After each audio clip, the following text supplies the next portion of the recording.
Hello student, good morning. I hope you are fine. Today I am discussing the topics on nucleus. जिस हमारे body के तमाम function है उन सबको कंट्रोल करना होता है, सॉर्ट आउट करना होता है हमारा ब्रेन। बिल्कुल इस तरह एक सेल्स के अंदर जो तमाम एक्टिविटी है उन सबको कंट्रोल करता है हमारा न्यूक्लियस है। तो न्यूक्लियस स्टार्ट करने से पहले हमें अवेयरनेस होनी चाहिए प्रोकैरियोट एंड यूकैरियोटिक सेल के बारे में। सबसे पहले पढ़ते हैं प्रोकैरियोटिक सेल।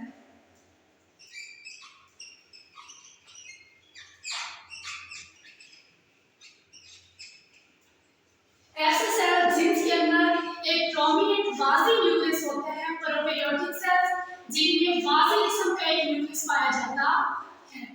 तो स्टार्ट करते हैं न्यूक्लियस पे। लोकेशन न्यूक्लियस पाया कहाँ जाता है? In animal cell, plant sales.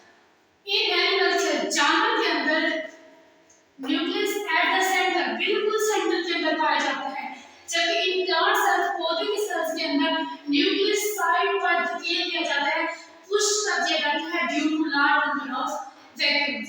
Large vacuoles की वजह से प्लांट सेल्स के अंदर न्यूक्लियस साइड पर पाया जाता है। Nucleus is composed of double membrane। Nucleus दो मेम्ब्रेन से मिलकर बना होता है, उसकी जो बाहर वाला मेम्ब्रेन है उसको क्या कहते हैं? न्यूक्लियस इन्वेलप कहा जाता है। It is semi permeable. Semi permeable means half materials को ये अपने अंदर से गुजरने देता है और हाफ मटेरियल्स को ये अपने अंदर से गुजरने अलाउ ही नहीं करता। नेक्स्ट हम डिस्कस करते हैं न्यूक्लियोप्लास्ट। न्यूक्लियस के स्ट्रक्चर की तरफ जाते हैं। न्यूक्लियस के स्ट्रक्चर कभी हमने पढ़ा है कि न्यूक्लियस की जो बाहर वाली मेम्ब्रेन होती है, सबसे आउटर मेम्ब्रेन, जिसे न्यूक्लियर इन्वेलप कहा जाता है। न्यूक्लियर इन्वेलप के अंदर inner jelly like sticky like materials, nucleus के अंदर jelly like material is called न्यूक्लियोप्लास्ट।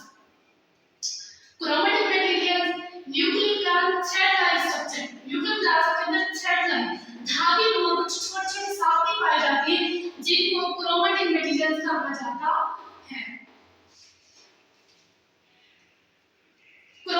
Chromatin is composed of DNA and protein. DNA is double helical structure। एक डबल हमारे पास हेलिकल स्ट्रक्चर बनाते हैं डीऑक्सीराइबोन्यूक्लिक एसिड, और protein से मिलकर बना होता है। अब हम डिस्कस करते हैं in eukaryotic cell. In eukaryotic cell a prominent nucleus present in eukaryotic cell, and in prokaryotic cell nucleus is not found in it। At the last of the topic, then chromatic materials। सीधे जब thread like structure हमारे पास chromatic materials जिसको हमने कहा था, जैसे ही cell start करते हैं डिवीजन अपनी तकसीम और स्टार्ट करते हैं, उसका chromatic material कंडेंस इकट्ठा होके एक हमारे पास थिक स्ट्रक्चर बनाता है जिसको हम क्रोमोसोम्स कहते हैं। और इन ह्यूमन बॉडी में 46 क्रोमोसोम्स